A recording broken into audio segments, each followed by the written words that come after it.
Francis Khalifa, bonjour. Bonjour. Bienvenue à cette émission. Alors on refait la semaine un peu particulier qui ne passe pas exceptionnellement en raison de la Tzedaka le dimanche, mais le lundi.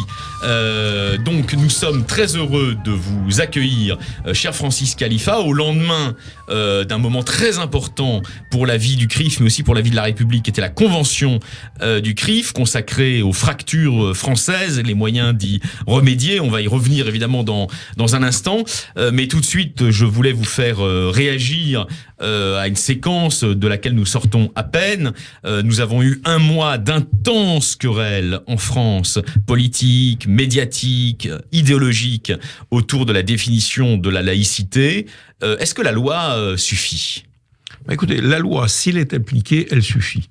Le problème que nous avons dans notre pays, c'est que nous avons des lois qui s'empilent les unes sur les autres et qui ne sont pas appliquées pour une grande partie. Donc ce que nous attendons aujourd'hui, moi ce que je considère aujourd'hui, c'est que la devise de notre République a évolué.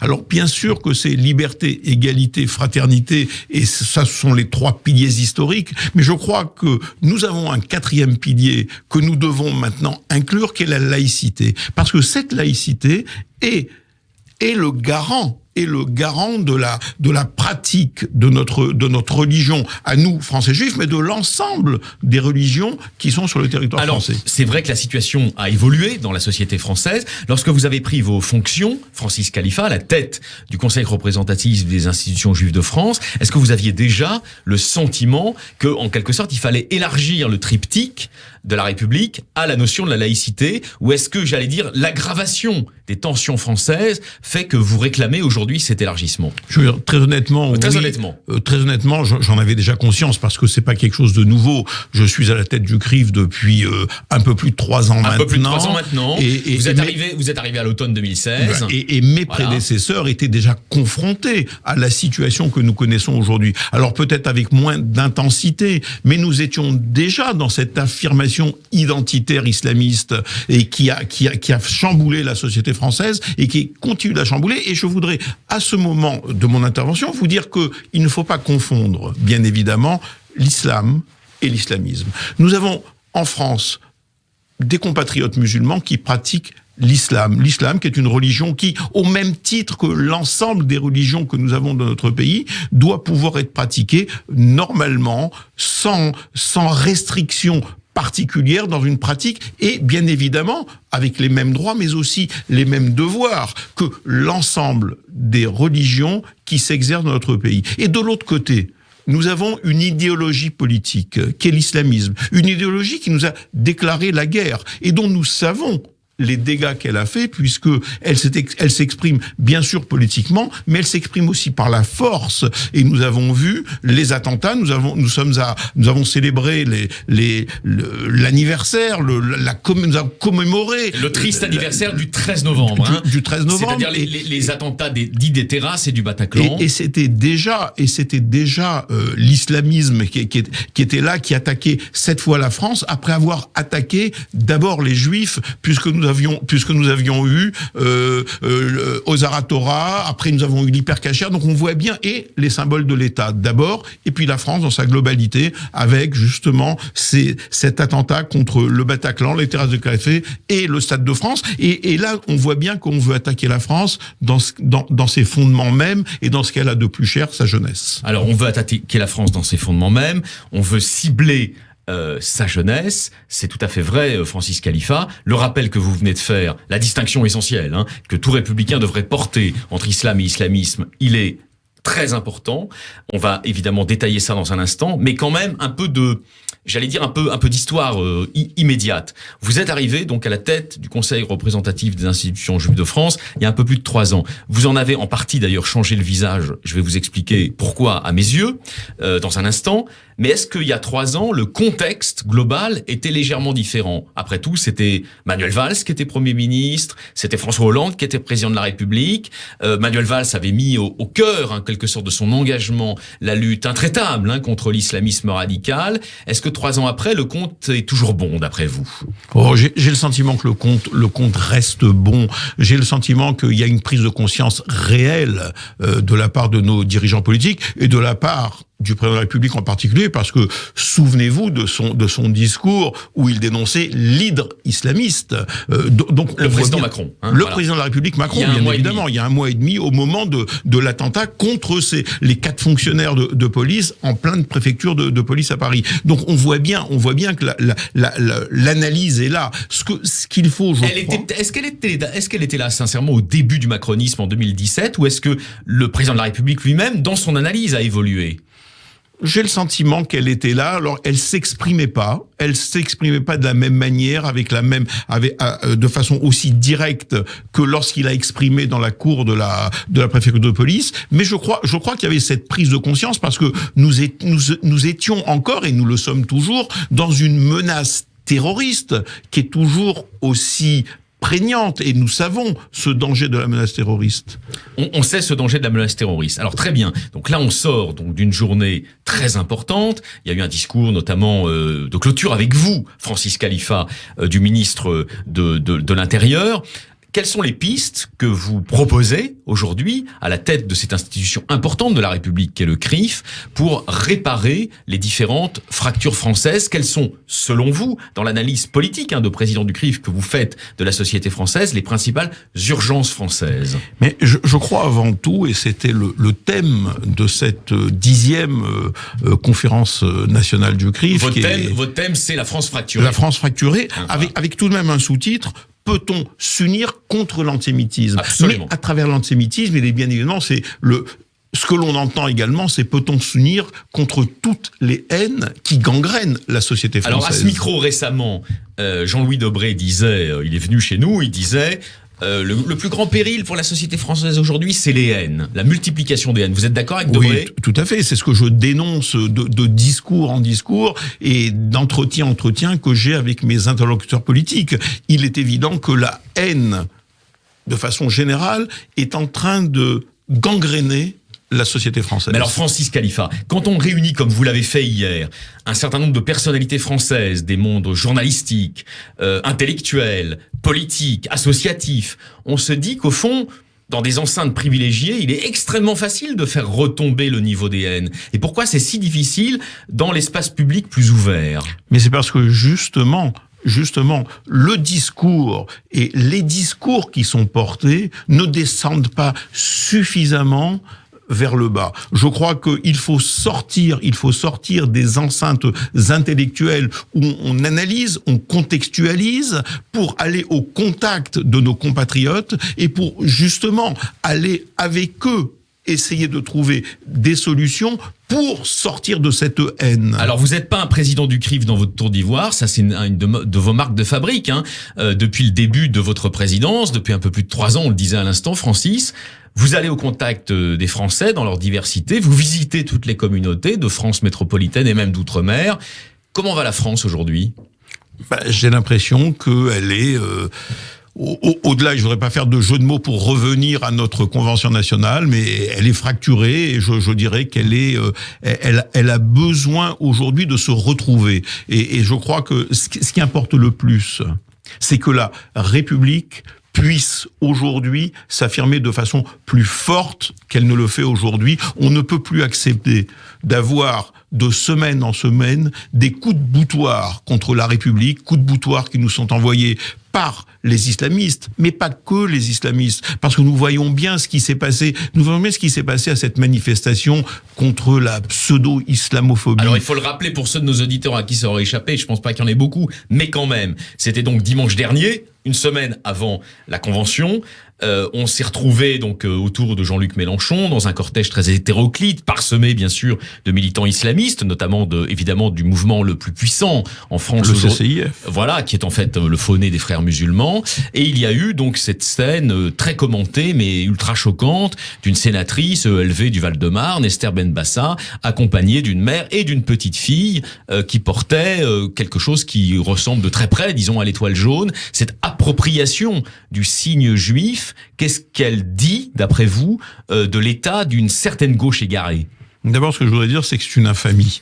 C'est une infamie parce que l'étoile jaune, aujourd'hui, est le symbole du martyr juif pendant la guerre. Symbole universellement reconnu comme tel. Universellement reconnu, et qu'on ne peut accepter que ce symbole soit instrumentalisé, quelle que soit la cause que l'on veut servir à travers cette instrumentalisation. Donc il est évident que pour nous, c'est une infamie, et je ne cesserai de le dire.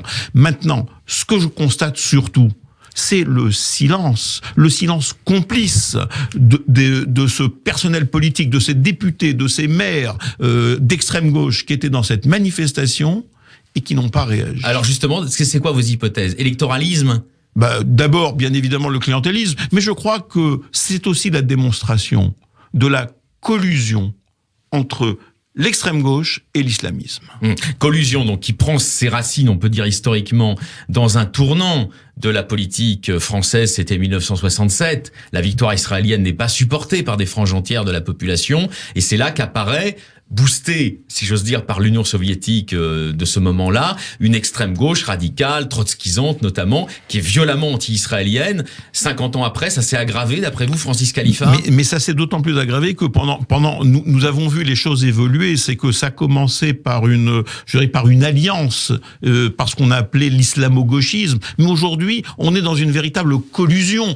On ne peut pas accepter que dans notre pays, des hommes politiques qui se réclament de la République puissent participer à ce type de manifestation dont le seul but est de descendre la République, d'abattre la République. Descendre la République, abattre la République, asphyxier en quelque sorte les Républicains dans la double tenaille dont on vient de parler à l'instant. Alors en un mot, votre hypothèse, pourquoi Jean-Luc Mélenchon a-t-il jeté par-dessus bord l'héritage de la laïcité, l'héritage de Jaurès, alors même qu'il s'en réclamait il y a encore 3 ans? Moi, je suis hyper-pied. Je crois qu'il perd pied complètement. Il perd pied complètement. On l'a vu perdre ses nerfs. Et là, on voit bien qu'il perd pied complètement. Il ne sait plus quoi faire pour retrouver de nouveaux électeurs qu'il perd à longueur de discours, à longueur de comportement qu'il a. Et donc, il est dans une perte complète de valeur, une perte complète il ne voit plus la réalité. Et la France insoumise est donc à la dérive. À mes yeux, oui.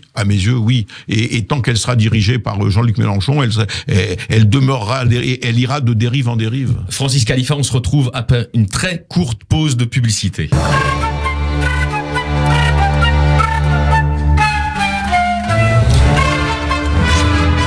Francis Khalifa, toujours président du CRIF et toujours sur Radio J. On refait la semaine avec vous, exceptionnellement le lundi et pas le dimanche, pour cause de Tzedaka hier. Alors, on vous en parlait à l'instant. On parlait de cette gauche égarée, pour reprendre les termes qui avaient été employés en son temps par l'ex-premier ministre Manuel Valls. De l'autre côté, est-ce que vous êtes serein quand vous entendez les discours qui pullulent depuis la convention de la droite, quand vous entendez un éditorialiste, brillant d'ailleurs, mais dangereux comme Éric Zemmour, sur la chaîne de Vincent Bolloré, ça vous titille pas aussi comme président du CRIF? Je vais vous dire, c'est à ce micro, je crois que j'ai déjà eu l'occasion de condamner les discours de Zemmour, et ce que je veux dire sur lui, parce que je ne veux pas trop m'étendre sur le personnage, je crois qu'il est en train de se fourvoyer. Je crois que Zemmour se fourvoie actuellement dans des discours qui ne peuvent pas être des discours audibles, en tout cas, par les Français juifs et par les républicains, que doivent être l'ensemble de notre communauté. Alors, vous présidiez hier, en compagnie de nombreux intellectuels, d'hommes politiques, comme Christophe Castaner, la convention annuelle du CRIF au Palais des Congrès. Ça a été l'occasion de tracer des pistes, on le disait à l'instant, pour rassembler les différents républicains des différentes familles idéologiques et politiques de la France. Est-ce que vous avez le sentiment que derrière le polémiste Éric Zemmour que nous évoquions à l'instant, il y a des masses de Français, il y a des millions de personnes qui pensent comme lui aujourd'hui, où il ne faut pas s'exagérer l'importance de cette droite radicale? Écoutez, il y a au moins tous les Français qui mettent un bulletin de vote pour le bulletin national, pour le Rassemblement national, pardon. Donc déjà, cela existe, ils sont là et ils se retrouvent derrière des discours zemmouriens. Donc on voit bien qu'il fait le lit du Front National ou du Rassemblement national aujourd'hui, Zemmour. Donc oui, il y a de nombreux Français, je crois que nous devons dénoncer et ne pas cesser de dénoncer ce type de discours qui sont des discours qui ne peuvent pas, en tout cas, être audibles. Pour nous, Français juifs, ces discours ne sont pas audibles parce que nous savons que ces discours qui s'attaquent d'abord aux musulmans finiront par s'attaquer aux juifs. Alors ça sera pas Zemmour, mais ça sera un enfant de Zemmour. Donc on voit bien que pour nous ces discours sont insupportables, doivent rester insupportables et il faut les condamner. Alors au sein du monde juif, dont vous êtes le représentant auprès des autorités de la République, auprès du président de la République notamment, il y a des sensibilités extrêmement diverses. Si on veut donner des noms, en quelque sorte, il y a un spectre de sensibilités dont les radios d'ailleurs se font le reflet, qui va en gros de Denis Charbit à Meyer Habib, mais toutes ces personnes ont pour point commun, justement, de refuser, de pactiser avec les extrémismes. Est-ce que cette voix, justement, que vous défendez, que vous représentez publiquement, elle est, d'après vous, suffisamment audible dans les médias, ou est-ce qu'aujourd'hui, vous avez le sentiment que ce vaste parti républicain est pris en tenaille par les extrêmes? Mais c'est toute la spécificité du CRIF et la particularité du CRIF. C'est de pouvoir réunir en sens un ce que vous venez de définir. Alors, et que les gens s'échangent, c'était le cas lors des tables rondes hier, Francis. Bien sûr, les gens s'échangent des arguments, mais pas dans l'acrimonie, pas dans l'agressivité, pas dans le procès d'intention. Et pas dans l'extrémisme. Et pas dans l'extrémisme, parce que je crois que le principal aussi danger de notre société, c'est la progression des extrémismes. Et c'est la progression de ces extrémismes qui amène la haine que nous connaissons dans la société dans laquelle nous vivons aujourd'hui. Donc il est évident que tous les discours sont audibles lorsqu'ils sont bornés par les limites indispensables que doit nous donner l'esprit républicain. Alors il y a eu un précédent, si j'ose dire. Les Juifs, en France, les Juifs français, on les appelait les Israélites à l'époque, mais qu'importe, ont joué un rôle absolument considérable dans la construction de la République à partir de 1879, c'est-à-dire de l'installation de la Troisième République. Est-ce qu'au fond, dans l'état de délabrement possible de l'idée républicaine où on est aujourd'hui, ils ont à nouveau un rôle à jouer pour, entre guillemets, réparer la République? Mais oui, parce que ce qu'il y a de commun entre les Juifs et la République, c'est l'universalisme. Et c'est parce que, justement, il y a cet universalisme que les Juifs ont été, et vous l'avez dit, ceux qui se sont engagés tout de suite aux côtés de la République. Et c'est aussi pour cela que les Français juifs seront toujours du bon côté de la République. Ils ne seront jamais du côté de ceux qui veulent abattre la République. Ils seront toujours du côté de ceux qui veulent défendre la République parce qu'ils savent aussi que la République est le garant pour les Juifs de cette vie, de la pérennité d'une vie juive en France. Alors on va dire les choses très clairement. Francis Khalifa, vous êtes un président du CRIF engagé, courageux, justement sur cette double ligne de front qu'on définit depuis tout à l'heure. Mais quand même, quand vous allez au contact des communautés, forcément vous rencontrez des compatriotes juifs qui sont tentés ou qui ont d'ailleurs déjà sauté le pas et qui sont des électeurs du Rassemblement national. Quel discours vous leur tenez ? Mais écoutez, ils sont pas si nombreux qu'on veut nous le dire. Ouais. Parce que moi qui les rencontre, alors bien sûr, ils s'interrogent sur justement peut-être une utilité temporaire pour régler certains problèmes de voter pour à l'extrême droite, enfin pour Marine Le Pen. Mais en réalité, c'est une utilisation tactique du vote, vous voulez dire, sans adhésion véritable. Il n'y a pas d'adhésion, il y a une tactique. Mais y compris dans la tactique, lorsque l'on les écoute et lorsque l'on explique les choses, lorsque l'on explique que finalement ça ne sera pas la solution et que de toute façon le boomerang reviendra vers la communauté juive et vers les Français juifs, à ce moment-là, je crois qu'ils le comprennent. Et c'est pour ça d'ailleurs, et je veux pas m'en attribuer tout le mérite, mais c'est pour ça que aller à la rencontre des communautés, parler, d'abord les écouter, et ensuite répondre à leurs interrogations est quelque chose d'indispensable. Et je crois que l'ensemble des responsables communautaires juifs, quel que soit leur niveau de responsabilité, doivent aller au contact de la communauté juive, doivent aller au contact de ces Français qui sont aujourd'hui désespérés par la situation qu'ils vivent, parce qu'il ne faut pas oublier aussi l'antisémitisme qui est ici dans notre société et qui ne diminue pas. Alors justement, je veux qu'on consacre, disons, la deuxième partie de cette conversation à la question spécifique de l'antisémitisme. Mais alors quand même, tout de suite, Francis Khalifa, une question. C'était d'ailleurs une question qui a été posée hier dans certains des débats que vous avez organisés à la convention du CRIF. Il y a un débat depuis, on va dire, les années 2002-2003 au sein des communautés juives françaises. C'est un débat de fond, c'est un débat idéologique. Il y a ceux qui disent, oui, antisémitisme et racisme doivent être combattus ensemble. Et puis, il y a des voix autorisées et d'ailleurs intéressantes, intelligentes même, comme celle de Shmuel Trigano, par exemple, ou de Gilles William Goldanel, qui disent, mais non, ça n'a plus de sens, il faut dissocier la lutte contre l'antisémitisme de la lutte contre les autres racismes, dans la mesure même où l'antiracisme est devenu l'alibi ou parfois le refuge de ceux qui pratiquent des amalgames à l'encontre des Juifs. Qu'est-ce que vous en pensez, vous, personnellement ? Mais je veux dire, moi, depuis longtemps, je pense que l'on ne peut pas traiter toutes les haines de la même manière.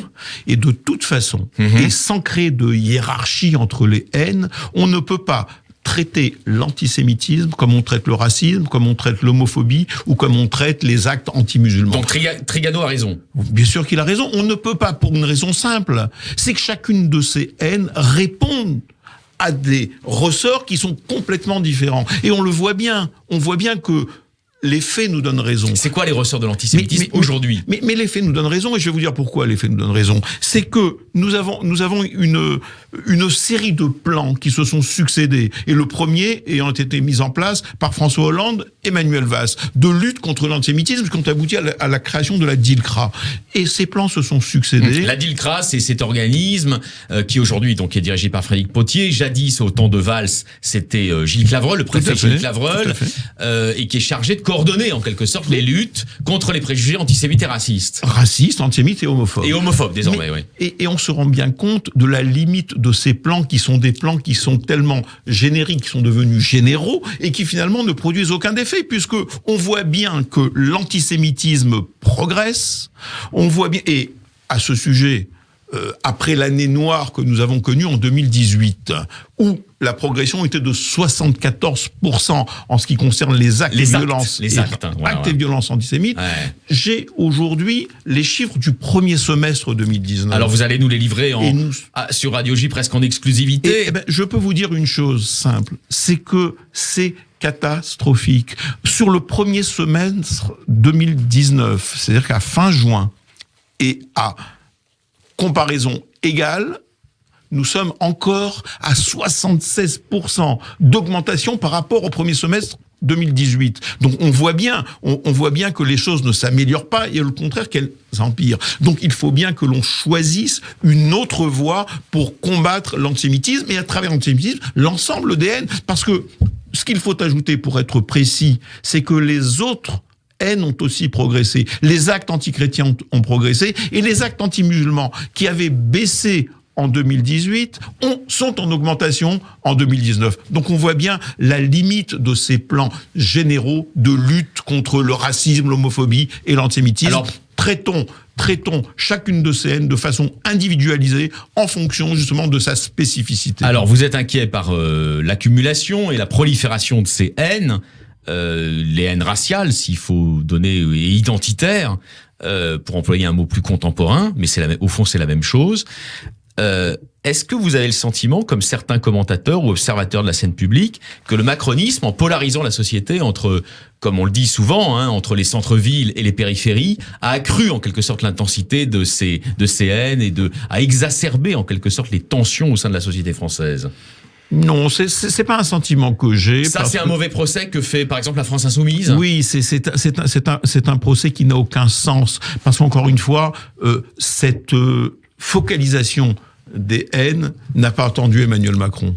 Elle est dans notre pays depuis bien avant l'élection d'Emmanuel Macron. Donc on ne peut pas faire porter au président actuel de la France une situation qui existait antérieurement. Et je ne suis même pas sûr qu'il y ait eu une aggravation particulière qui soit due à la gestion, non, qui soit peut-être due à la gestion que l'on a fait des choses, sûrement. Et c'est ce que je vous disais précédemment par rapport au plan, mais sûrement pas à l'analyse qui est portée au plus haut sommet de l'État. Francis Khalifa, merci infiniment. On se retrouve à nouveau après une courte pause de publicité.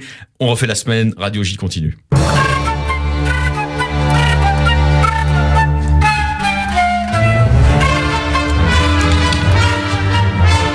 Francis Khalifa, on est toujours sur Radio J et donc on débriefe en quelque sorte la convention qui a eu lieu hier, moment très important, moment aussi de la vie républicaine, presque à l'égal, il faut bien dire, du dîner que vous organisez annuellement avec la classe politique en février, au mois de février. Quelles sont les conclusions que vous tirez justement de cette convention sur le terrain que nous évoquons maintenant et qui est central bien sûr aussi pour nos auditeurs, qui est la lutte contre l'antisémitisme? Est-ce que de nouvelles pistes en quelque sorte sur la manière de mener cette lutte se sont dégagées au cours de cette journée d'hier, Francis? Vous savez, cette convention est devenue, je crois, un rendez-vous incontournable pour tous ceux qui sont des amoureux du débat républicain. Il y a quand même encore des gens. Heureusement. Oui, heureusement, puisque nous avons eu quand même près de 2000 personnes qui sont passées dans la journée. Nombre d'intellectuels que vous avez invités, nombre de représentants politiques, de Meir Habib à Christophe Castaner se sont succédés dans les tribunes. En passant par Alain Chouraki, Anne Gravoin, Dominique Moisy, Dominique Sopo, Galeb Bencher, Mohamed Sifawi. Donc on voit bien que tous ceux qui sont des amoureux de la République étaient avec nous dimanche pour contribuer à ce débat républicain autour de l'idée de la France, de la France, de cette France que nous aimons tous, mais dont nous faisons le constat qu'elle est aujourd'hui fracturée. Alors, un débat exigeant, un débat apaisé aussi, on ne s'injurie pas dans ces enceintes-là. Non, il n'y a pas de raison. Il n'y a pas de raison de s'injurer. Mais par contre, c'est un débat sans concession. Absolument. Un débat où on contextualise. Absolument. Donc, on voit bien que c'est un véritable laboratoire d'idées en réalité, puisque à travers ces débats, on apporte certaines réponses, pas toujours d'ailleurs. Souvent, nous faisons le constat aussi d'une réponse difficile à apporter. Mais on voit bien que les personnes qui assistent, les gens qui viennent assister à ces conférences sont interpellés par la situation. Ils attendent des réponses et ils posent des questions. Et c'est ce qui est intéressant. Ils sont aussi des acteurs. Ils sont aussi des acteurs de cette convention. Voilà, c'est en ce sens que le débat d'idées n'est pas séparable de l'action publique, en quelque sorte. Les idées et l'action vont ensemble. Ça, vous le rappeliez évidemment hier. Ce qui était rappelé hier aussi, c'était intéressant, c'est que sous la Troisième République, les premières attaques contre la République, venant de polémistes à l'époque d'extrême droite, comme Drummond, mais aussi comme Maurras, elles ont pris pour cible, et c'était sans doute très significatif, les Juifs. C'est en train de se reproduire aujourd'hui. C'est exactement ce qui se reproduit, sauf que maintenant, ça passe de l'autre côté. On est passé d'une extrême droite qui voulait abattre la République en prenant pour cible les Juifs, à une extrême gauche, mais dans ce cas-là de complice avec l'islamisme, qui aussi s'inscrit dans ce combat contre la République. Alors, les pouvoirs publics, notamment, donc il y avait Christophe Castaner, le ministre de l'Intérieur, avec vous, à la plénière de conclusion, ils sont mobilisés contre l'antisémitisme. Mais on l'entend, et vous l'entendez puisque vous allez au contact des communautés. Beaucoup de nos compatriotes juifs se disent, mais bon, tout ça c'est bien beau, Macron il est formidable, Castaner il est formidable, mais c'est des mots. Qu'est-ce qu'ils font concrètement ? Et là, je ne peux que leur donner raison. C'est-à-dire ? Je ne peux que leur donner raison. Je crois que le temps des mots est passé, le temps de la compassion, le temps de la solidarité lorsque nous subissons. Bien sûr que c'est important, mais je crois qu'il faut aller au-delà aujourd'hui, il faut passer aux actes. Aujourd'hui, nous ne pouvons plus nous contenter de mots, de déclarations. Il faut des actes forts, il faut poser des actes forts pour pouvoir montrer une volonté ferme de combattre l'antisémitisme et surtout, il faut des résultats. Il faut des résultats. On ne peut pas se contenter de mots et voir que l'antisémitisme progresse dans notre société d'année en année. Je crois qu'il nous faut des résultats. Il faut qu'il y ait un coup d'arrêt qui soit donné à cette progression de l'antisémitisme et notamment de cet antisémitisme du quotidien qui rend la vie impossible à des milliers de familles dans les périphéries des grandes villes et qui sont obligées parfois de quitter les quartiers où ils sont nés. On assiste à un véritable déplacement de la population juive de l'Est vers l'Ouest. Alors justement, vous évoquez donc cette espèce de fuite des Juifs hors des banlieues difficiles, et c'est notamment évidemment le cas dans un département particulièrement sinistré sur ce plan-là, particulièrement exposé aussi. Mais ça, c'est l'échec de la République. Oui, mais attendez, quand même. Ce département, c'est la Seine-Saint-Denis, le 93. Bon, entre autres, parce qu'il y en a d'autres. Mais les Juifs sont obligés de fuir les communes de ce département. J'aime pas le mot fuir, excusez-moi, Alexis, je préfère le mot quitter. Quitter parce qu'ils ne s'enfuient pas en réalité. Ils quittent, on leur rend la vie impossible, donc ils quittent ces quartiers. Ils ne s'enfuient pas, on leur rend la vie impossible. Leurs enfants ne peuvent plus étudier à l'école publique. Donc ils sont obligés de partir. Et c'est l'échec de la République qui ne garantit pas leur sécurité dans ces quartiers. Alors Francis, pourquoi cette relégation forcée des Juifs qui sont obligés, effectivement, vous l'avez dit, de quitter ces communes, de quitter ces territoires. Et souvent avec regret. Bon, de quitter ces territoires culturellement mêlés, on va dire. Pourquoi il y a si peu d'enquêtes dans les médias, presse papier, mais aussi médias audiovisuels, sur cette triste réalité? Mais je dois vous dire que les enquêtes existent, mais elles sont difficiles à mener. Parce que, une fois que l'on a quitté ces quartiers, on ne veut plus en parler. On ne veut plus en parler.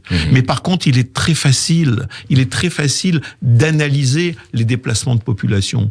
Il suffit juste de voir comment certains quartiers, certaines villes dans l'ouest parisien se sont développés en vie juive à travers le développement de commerces cachers, de synagogues.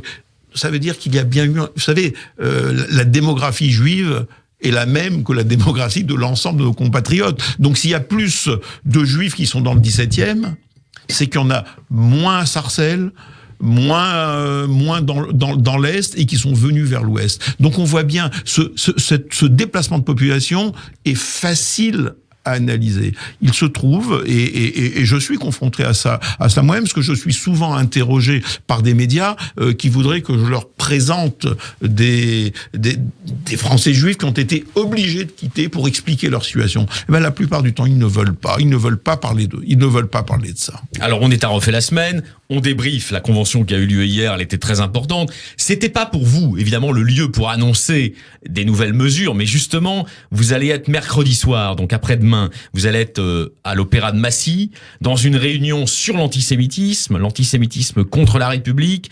Elle est organisée par une obédience maçonnique, par le grand maître du Grand Orient de France. Qu'est-ce que vous allez préconiser, justement, comme mesure concrète, immédiate et urgente pour lutter contre l'antisémitisme dans les banlieues?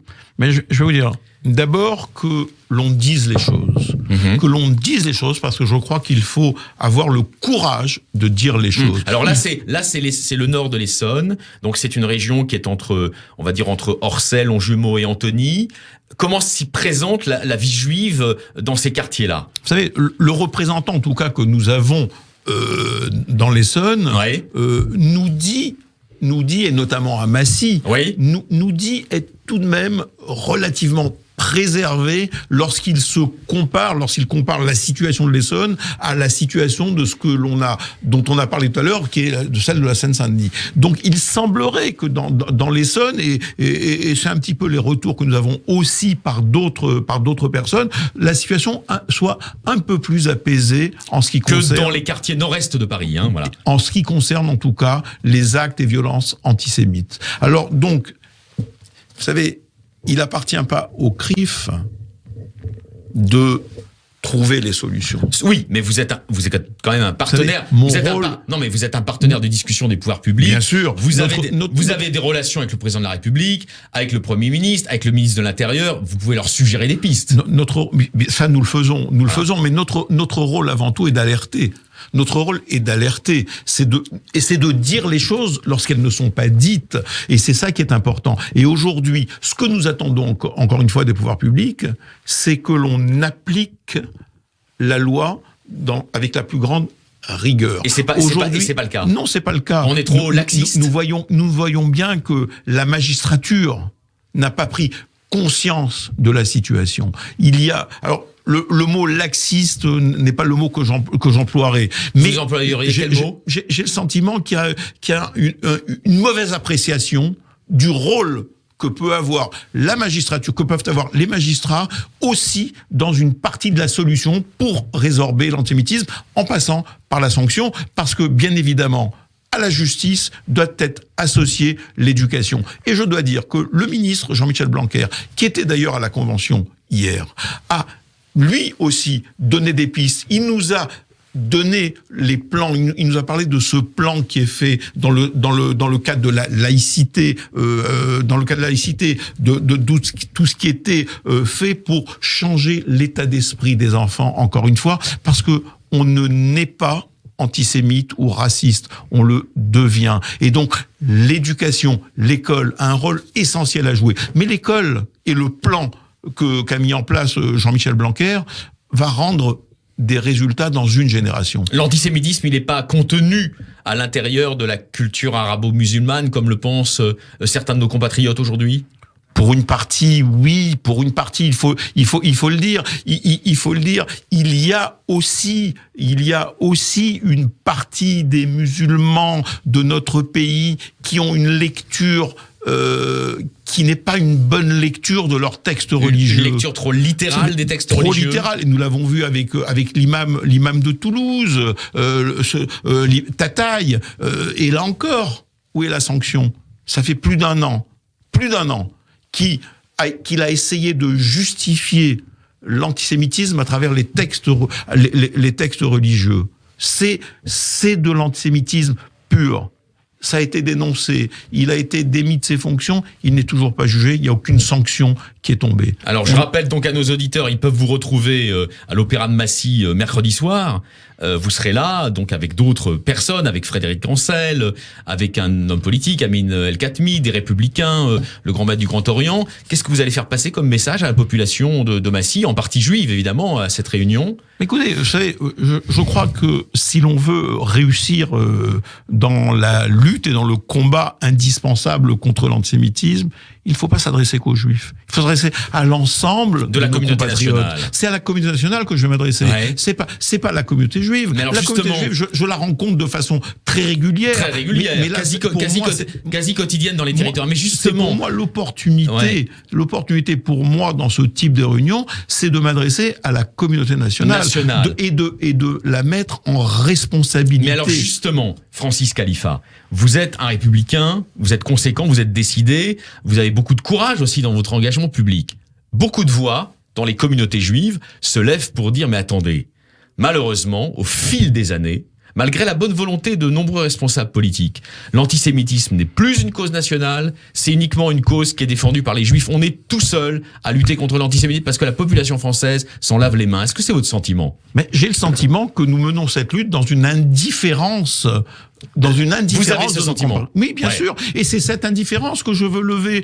Je veux responsabiliser l'ensemble de nos compatriotes dans cette lutte contre l'antisémitisme et à travers la lutte contre l'antisémitisme, dans la lutte contre les haines. Mais alors, qu'est-ce qui se passe chez les Français non-juifs ? Ils croient que c'est une affaire secondaire, cette affaire Non, mais ils ont l'impression que c'est une affaire entre juifs et arabes.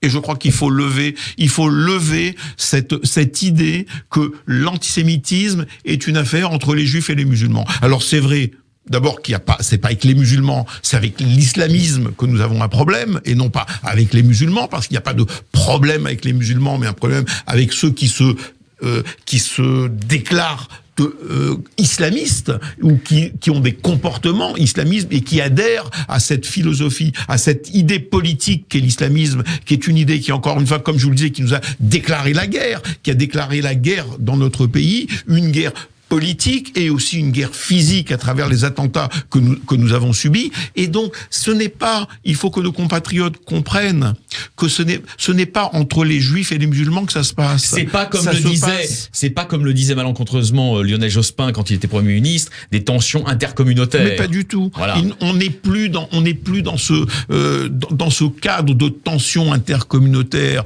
On est dans un cadre où c'est la France qui est en danger, c'est la société française, c'est la République qui est en danger, et c'est tous ensemble que nous devons faire front. Il n'était pas français, il était allemand, mais un grand écrivain qui était Goethe disait « Les Juifs sont le thermomètre du degré d'humanité de l'humanité ». Vous diriez aujourd'hui, pour le pasticher, les Juifs sont le thermomètre du degré d'humanité de la France ? Mais bien sûr, parce que finalement, on le dit en d'autres termes, on a parlé des Juifs comme étant le canari dans la mine. Oui. On sait bien que on s'attaque d'abord aux Juifs et que ensuite on s'attaque au reste. Et on l'a vu au moment des attentats, on l'a vu même avec ce qui se passe aujourd'hui à l'université. On le voit bien. Ça a été quoi l'université? On a commencé à censurer la parole juive à l'université. On a commencé à attaquer Israël à l'université. On a commencé à faire entrer le BDS, ce mouvement ignoble de boycott de l'État d'Israël à l'université. Et aujourd'hui, on assiste à quoi? C'est Sylviane Agacinski qui ne peut pas parler à l'université, c'est Mohamed Sifawi qui ne peut pas mener son programme de déradicalisation, c'est le président Hollande qui est empêché de parler. Et Alain Finkielkraut, quand il est accusé par Caroline Dehaze d'avoir appelé au viol des femmes, il n'est pas victime aussi d'une forme d'extrémisme idéologique? Je crois qu'il a été un petit peu maladroit, je crois qu'il a eu un humour au second degré qui a mal été compris, et c'est malheureux. Volontairement mal compris. J'ai pas écouté l'émission en direct, donc je ne pourrais pas vous dire ce qui s'est passé, mais je ne peux pas imaginer que de façon sérieuse, Alain Finkielkraut est appelé au viol des femmes. Francis Khalifa, on a encore 3 minutes, c'est passionnant, on est au lendemain de la Convention, c'est un moment important de la vie communautaire, mais aussi de la vie française dans sa globalité, de la vie républicaine. Le dîner du CRIF, le 35e dîner du CRIF, donc il est début février 2000. Non, le 3 mars. Il est le 3 mars, pardon. Donc ça sera après la visite d'État du président de la République en Israël, à Jérusalem notamment. Vous l'accompagnerez évidemment. Qu'est-ce que vous attendez de cette nouvelle année qui a commencé, nouvelle année juive qui a commencé récemment en matière de lutte contre l'antisémitisme? Quelles sont vos priorités à la tête du Conseil représentatif des institutions juives de France? Moi, ce que j'attends, c'est que l'institution politique prenne conscience de la nécessité, encore une fois, de faire cesser ces plans de lutte qui sont des plans de lutte généraux. Commission Théodule de plus. Voilà, non, je crois qu'il faut arrêter. On se fait plaisir avec des bidules. Voilà, il faut arrêter de créer sans arrêt de nouveaux groupes de travail, de nouveaux de lutte. Il y a suffisamment. C'est un autre moyen de ne rien faire, en quelque sorte. Oui, mais parce que nous avons en France, et nous avons cet avantage, je crois, d'avoir la législation la plus aboutie en Europe et peut-être même dans le monde pour lutter contre l'antisémitisme. Appliquons-la. C'est tout ce que je demande. Merci infiniment Francis Khalifa. Vous reviendrez bientôt au micro de Radio J. C'était On refait la semaine. Nous sommes lundi, donc c'était au lendemain bien sûr d'une convention très importante où vous avez rassemblé beaucoup d'élites républicaines. Il y avait notamment Jean-Michel Blanquer, on en parlait à l'instant, et le ministre de l'Intérieur Christophe Castaner. À très bientôt. Bonne semaine à vous et on se retrouve dimanche prochain au micro de On refait la semaine. Ça sera au tour de Christophe Barbier, notre éditorialiste sur Radio J, qui nous présente son livre sur Emmanuel Macron. Écoutez, merci à vous en tout cas. Merci Francis.